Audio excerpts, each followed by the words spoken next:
আজকের ছোট গল্প সন্ধ্যা নামার সময়। উত্তরের জানলাটা খুলে দিতেই এক ঝলক ঠান্ডা বাতাস ঝাপটা মারল শুভর মুখে। শুভর মনে হলো উত্তরে হাওয়া নয়, এ যেন নিশার না বলা উত্তর। ঘরের বাকি জানলাগুলো খুলে দিয়ে সোফায় এসে বসল শুভ। মাথা এলিয়ে দিল সোফায়। শুভর আজকেও হ্যাং ওভার চলছে। কোনো রঙিন জলের ঘোর নয়, সেদিনকার পিকনিকের ঘোর। পুরনো বন্ধুদের সাথে পিকনিক থেকে ফেরার পর নেশা এবং স্বয়ং শুভ ছাড়া মোটামুটি সবারই যে অল্প বিস্তর ঘোর চলছে, হোয়াটসঅ্যাপে মেসেজের বন্যায় ভালোই বোঝা যাচ্ছে। কিন্তু শুভর ঘোরটা যে অবশ্যই আলাদা ও বেশি, সেটা নিজেই খুব ভালো মতন বুঝতে পারছে। গত বছর পূজার সময় ছড়িয়ে ছিটিয়ে থাকা পাড়ার বন্ধুদের হোয়াটসঅ্যাপ গ্রুপটা ক্রিয়েট হলো। তারপরই একটা জম্পেশ পিকনিকের আয়োজন করা হয়েছিল কলকাতার হাতায়, একটা সুন্দর রিসর্টে। সোশ্যাল মিডিয়ার ছবিগুলো দেখে দারুণ লেগেছিল বিদেশবাসী শুভর। এবার তাই অফিসের কাজে দেশে আসা শুভর পাড়ার বন্ধুদের সাথে এমন করে হৈ হৈ করার সুযোগ হাতছাড়া করতে মন চাইল না। বাবু, কফি? মাকে ছোট্ট করে খালি একটা হুম দিয়ে উত্তর দিল শুভ। সব জানলাগুলো খোলা দেখে মা ক্যাবিনেট থেকে একটা হালকা ফুলকা শাল এনে ছেলের পাশে রেখে বললেন, হুম নয়, খেয়ে নে তাড়াতাড়ি, না হলে উত্তরে হাওয়ায় এক্ষুনি জুড়িয়ে যাবে, আর গায়ে এটা জড়িয়ে নে। মা চলে গেলেন পুজোর ঘরে। কফির কাপ পড়ে রইল, হাতে ফোনটা নিয়ে কি যেন ভাবল, রেখে দিল। তারপর ফেসবুকের সার্চ অপশনে নিয়ে নিশার পুরো নাম টাইপ করলো। ঘণ্টাখানেক নিশা এলো, কিন্তু ওর খোঁজ করা মানুষটি এলো না। শুভ আজ প্রায় 10 বছর চাকরি সূত্রে বিদেশবাসী। যতবার দেশে ফিরেছে অফিসের কাজ নিয়েই ফিরেছে। পুজো শেষে ফিরে গেছে ও দেশে। এ বছরও কোম্পানির প্রয়োজনেই এসেছিল দেশে। সামনের সপ্তাহে ফিরেছে ও। এখন ভাবছে গত সপ্তাহে কেন ফিরে গেল না, কেন রয়ে গেল এই পিকনিকটার জন্য। ফিরে গেলে তা আজকে ওর মনের এই উদ্বেগ, এই অস্থিরতা উপস্থিত হতো না। বরং সামনের মাসে এলিনার সাথেই যে শুভ ফাইনালি সেটেল করতে চলেছে, সেটা নিয়ে ওদের দুজনের মধ্যে যে আনন্দ উত্তেজনা ছিল, সেটা আরও কয়েক গুণ বাড়ত, বই কমতো না। মনের অজান্তেই মুঠি পাকিয়ে সোফার মধ্যে একটা ঘুষি মারল শুভ। নিশা শুভর তারুণ্যের প্রথম আবেগ। 22 বছর আগে শুভ যখন কলেজের ফার্স্ট ইয়ারে, ওদের পাশেই ভাড়া এলো নিশারা।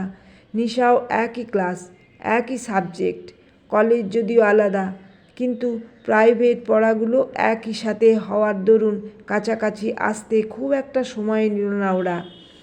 কলেজের ফাইনাল ইয়ারের পরীক্ষার আগে একদিন নোটস নেওয়ার জন্য নিশা গেল শুভদের বাড়ি।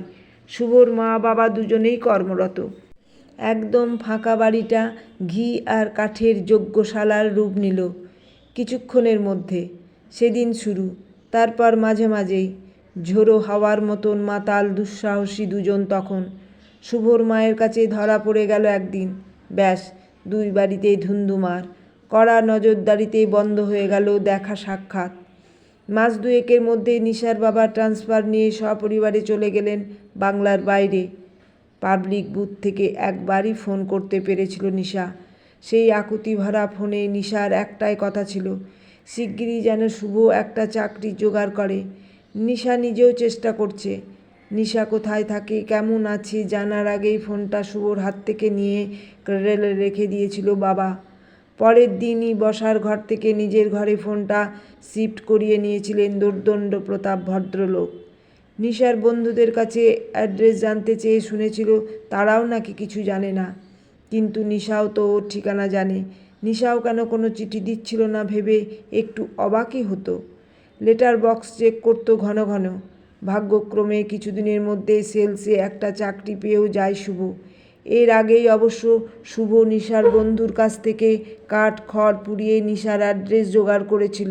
শটান গিয়ে সেই অ্যাড্রেসেই হাজির হয়েছিল একদিন। ভেবেছিল চিঠি তো যেতে সময় নেবে, বরং সোজা গিয়েই সারপ্রাইজ দিই।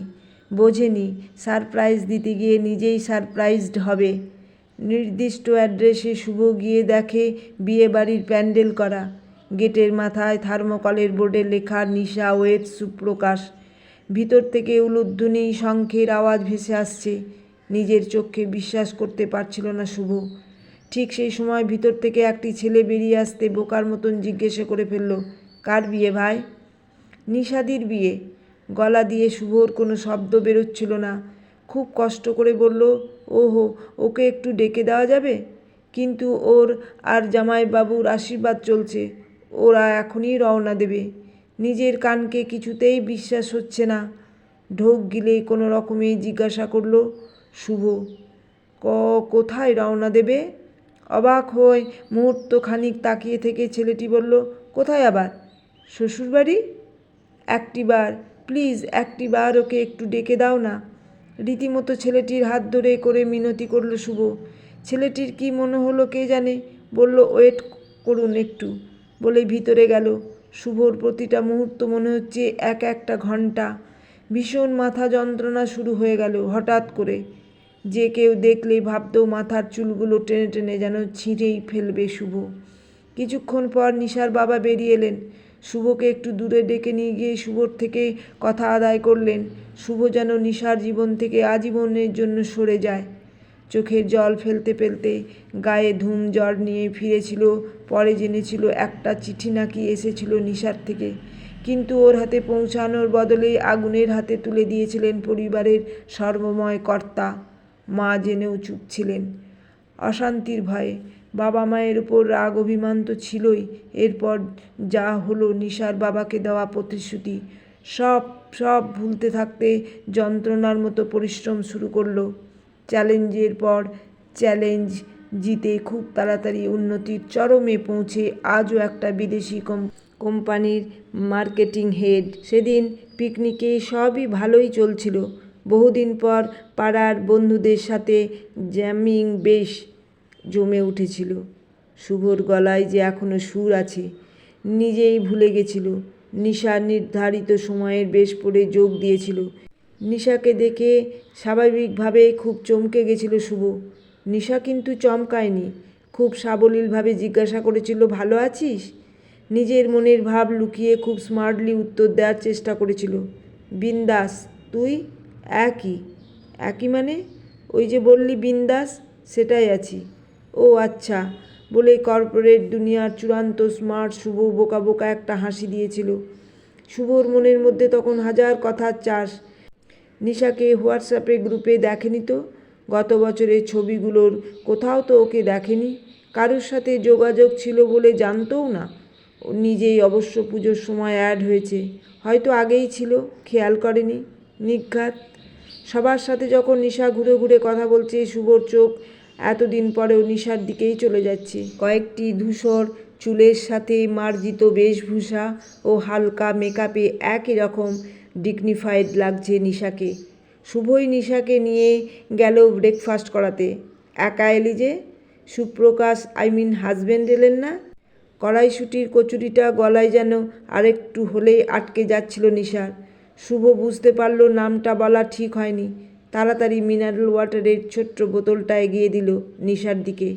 জল খেয়ে নিজেকেই সামলে নিয়ে বলল, নাও।